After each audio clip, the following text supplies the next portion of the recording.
आज का प्रश्न,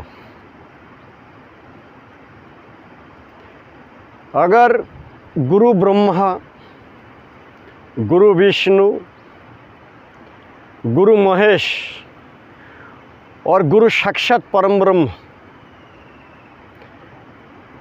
अगर गुरु ही सभी रूपों में है और क्योंकि परमात्मा स्वयं मुक्त है, गुरु भी मुक्त है,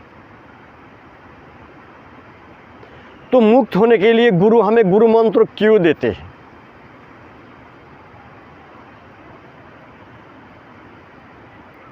अगर गुरु चाहे तो हमें मुक्त करवा सकते हैं, तो अगर गुरु मंत्र देते हैं तो गुरु ब्रह्मा या विष्णु या महेश्वर या परमात्मा, ऐसा क्यों कहा जाता है? मित्रों, गुरु भी दो प्रकार का होते हैं। एक अज्ञानी गुरु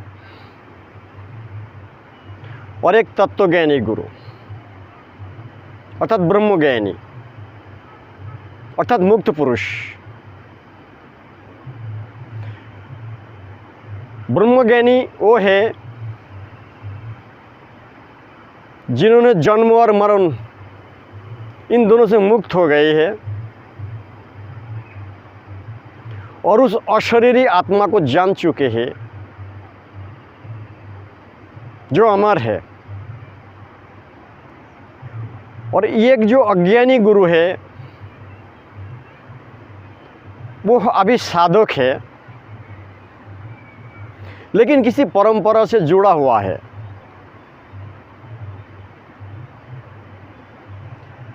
हो सके कोई सिद्ध गुरु उस परंपरा का मुखिया हो, तो आत्मज्ञानी है, लेकिन उन्होंने अपने शरीर छोड़ चुके हैं और उनका जो शिष्य है या उनका जो परंपरागत जो आचार्य है, उन्होंने अभी तक मुक्त नहीं हो सके, अभी तक ब्रह्म ज्ञान को उपलब्ध नहीं हो सके। तो इस प्रकार जो गुरु है या आचार्य है,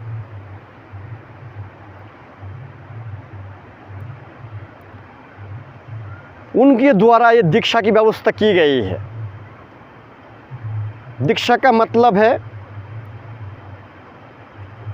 हम गुरु मंत्रों द्वारा उस इष्ट से जोड़ दे जो हमें मुक्त करने में सक्षम है। इसका अर्थ ये भी है, वो जो दीक्षा गुरु है उनका कहना है कि भाई हम अभी तक मुक्त नहीं हो सके,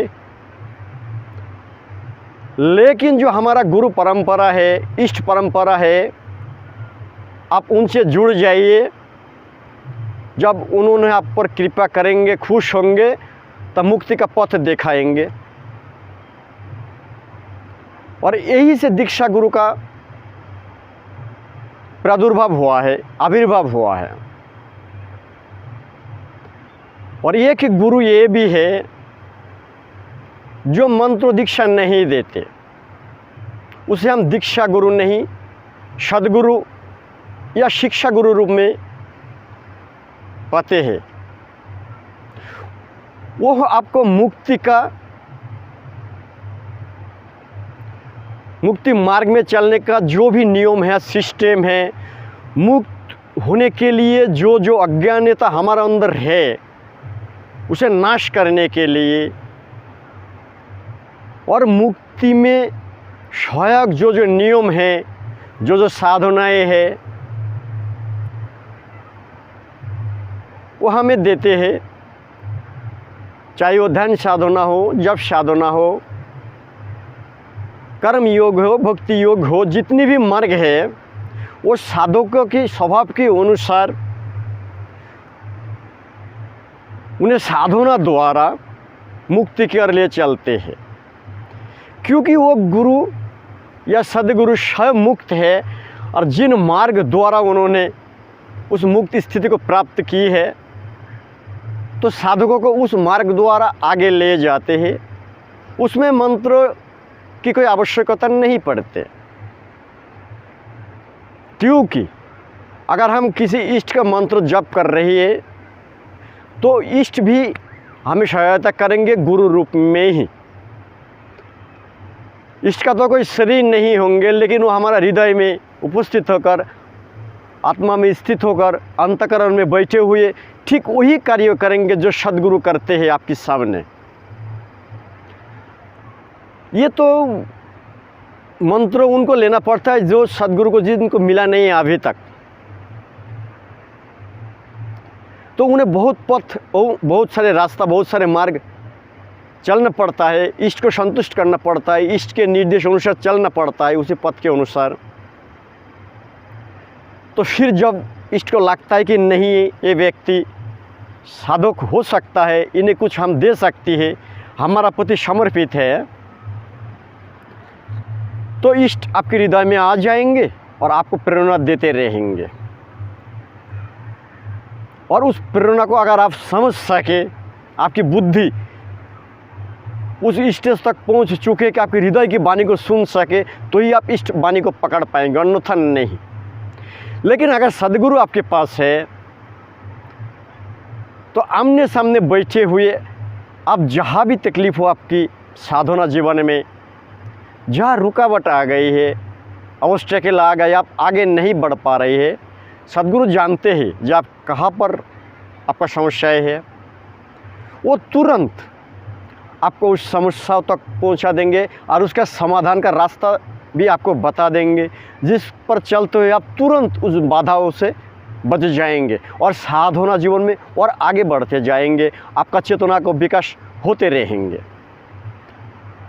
लेकिन वो जो अज्ञानी गुरु है या आचार्य है, जिसे हम बहुत सारे संप्रदायों में देखते हैं,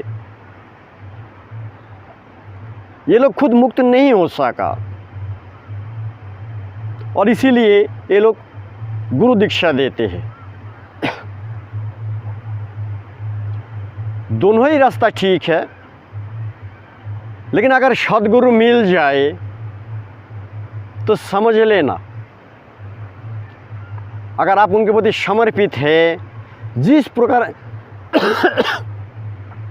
मार्ग को चलने के लिए आपको प्रेरित कर रहा है, अगर सही अर्थ में आप उसी प्रकार से उसी मार्ग में चलते जाएंगे तो आपका मुक्ति निश्चित है। और ये बहुत शॉर्टकट है, जैसा कि आप लिफ्ट द्वारा किसी एक चौथा मंजिल या पांचवा मंजिल तक जा रही है, कितनी शॉर्टकट है, क्योंकि लिफ्ट आपको ले जाएंगे। लेकिन अगर आपको पैदल चढ़ना पड़े, सीढ़ी दर सीढ़ी उठना पड़े, तो कितनी सारी कष्ट है उसमें। तो सद्गुरु एक लिफ्ट जैसा काम करते हैं। आप सिर्फ सद्गुरु के वाणी पे चलिए, अर्थात लिफ्ट के ऊपर खड़ा हो जाइए और लिफ्ट आपको आपका गंतव्य स्थल तक पहुंचा देंगे। तो ये दो प्रकार का गुरु होते हैं। अगर सद्गुरु ना मिले तो जो संप्रदाय में युक्त गुरु है या आचार्य है, आप उनसे गुरु मंत्र दीक्षा लीजिए। और जैसा ही कोई सद्गुरु मिल जाए, उस मंत्र के प्रभाव से हो सके इष्ट आप पर संतुष्ट है और आपको सद्गुरु मिला भी देते हैं, तो फिर आप उस सद्गुरु के अंडर में चले जाना।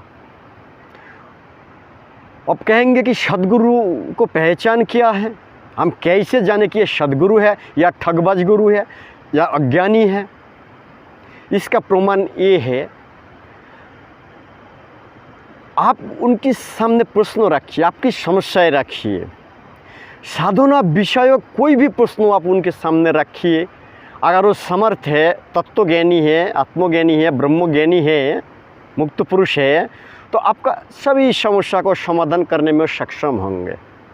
अगर आपने 100 सवाल रखे हैं और 100 का ही उत्तर आपको मिल गया, अर्थात आप संतुष्ट हो गए हैं, आपको समाधान मिल गई है, समझ लेना कि ये तत्व को जानने वाला पुरुष ही है, क्योंकि तात्विक पुरुष आपकी समस्या को हल करने में सक्षम है। और अगर जगत गुरु मिल जाए तो समझ लेना कि आप कैसा भी हो, आप वहीं से मुक्त हो जाएंगे कुछ ही समय के अंतर। आप कहेंगे सद्गुरु में और जगत गुरु में क्या अंतर है? सद्गुरु वो है जिन्होंने मुक्त तो हुआ है, लेकिन ये निर्दिष्ट मार्ग द्वारा आगे बढ़ा है, उन मार्ग द्वारा उन्होंने मुक्ति को प्राप्त की है। तो आपको उन्होंने सिर्फ उसी मार्ग ही बता सकते हैं। जैसे गंगा जी को 2 तट है, अगर आप एक तट से चलते हुए गंगा सागर तक पहुँचेंगे तो एक ही तट के बारे में आपको ज्ञात होंगे, और अगर कोई जाना चाहे तो आप उसी तट से ले जा सकते हैं, क्योंकि दूसरी तट और भी है, वहाँ से आपने नहीं गया। लेकिन जगत गुरु हम उनको कहेंगे जो सभी तट से, सभी जगह से, सभी मार्ग से गंगा सागर तक पहुँचे हैं। तो आप जहाँ से हो, आप अगर किसी दूसरी नदी में भी हो जो गंगा जी में मिला हुआ है, आप वहीं से भी वो पहुँचा देंगे, क्योंकि उन्हें पता है कि ये गड्ढा कहाँ जाकर मिला है गंगा जी में। तो आपको इतना रास्ता घूमना नहीं पड़ेगा कि 2 साल 3 साल घूम के फिर चले। आपको तो हो सके कि 1 दिन में पहुँचा दे, क्योंकि आप हो सके नज़दीक है। इस प्रकार और भी बातें हैं जो हम आगे इस पर चर्चा करेंगे। तो हम मानते हैं कि आप चीज़ों को समझ रही हैं, और अगर समझ रही है तो हमारा इतना ही आशा है कि आप समझे चीज़ों को। हमें आपसे कुछ मांगना नहीं है, और हमारा इसमें कोई रुचि नहीं कि हम आपको प्रभावित करें। हमारा एक ही लक्ष्य है, आपको हम अज्ञानता से मुक्त कर दे और ज्ञान की ओर ले चले। आपका समझ को इतना तीक्ष्ण बना दे क्योंकि जो धोखेबाज गुरु है आपको देख कर पहचान पाएंगे कि कौन कैसा है। आपको दृष्टि से पता चल जाएगा इसमें क्या है, क्योंकि आप उनसे आगे बढ़ चुके हैं। हम उतनी वो ज्ञान से आपको भर देंगे क्योंकि आप खुद, आपके पास एक देखने का दृष्टि आ जाएंगे, एक दिव्य दृष्टि आप अनुभव करेंगे कि आपके अंदर परिवर्तन हुआ है। जैसा कि विभिन्न प्रकार पंडित पुरोहित आपकी बुद्धि को एकदम ढक देते हैं अपने बिजनेस को बढ़ाने के लिए, आपको एक डर, एक भय पैदा कर देते हैं आपके अंदर, ये ना करो तो ये होगा, ये ना करो तो वो होगा। ये जो डरे हुए चित्त है, ये तो तामसिक बुद्धि है। हम चाहती इस प्रकार व्यक्तियों से आपको बचाने के लिए, और आपको ये स्पष्ट कर देना चाहता हूँ कि ये लोग आपको शोषण कर रहा है। इन लोगों के पास तो कभी मत जाइएगा, ना किसी अखाड़े में जाइए, ना किसी मंदिरों में जाइए, ना किसी आश्रम में जाइए, क्योंकि यहाँ पर कुछ नहीं है, सिर्फ आपको जेब खाली करने का एक रास्ता है। फिर भी अगर आप उसमें रुचि रखते हैं, हमें कोई इसमें मतलब नहीं है, आप रख सकते हैं, आपकी श्रद्धा है, आपके पास है, लेकिन जगाना हमारा कर्तव्य है। इसमें कोई विरोधी होंगे, कोई मानने वाला भी होंगे, फिर जो भी है आप जाने, हम तो आपको जगाने के लिए तत्पर है। आज इतना ही। हरिओम तत्सत। परमात्मा आपको सद्बुद्धि दे।